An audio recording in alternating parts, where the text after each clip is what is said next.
I met with my sister Cecily, the governor of Embu, who is also my sister and somebody I love and somebody we've walked a long journey together politically. Kamwambia sasa wacha ni kuongeleshe my sister not as the deputy president of Kenya. Wacha ni kuongelesha kama ndugu yako and your age mate, and you will do nothing about what I'm going to tell you.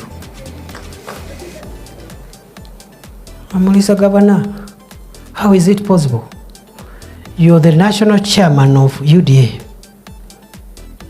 You are a UDA governor and the national chairman of the ruling party. Your party leader, the president, comes to your hometown and is heckled. What reason do we have to have you on board as the... Yeah? How is that possible? It's not possible. Yeah. Vijana wanapigia rais hapo kelele ati rais amesema kitu ambayo labda hawapendi.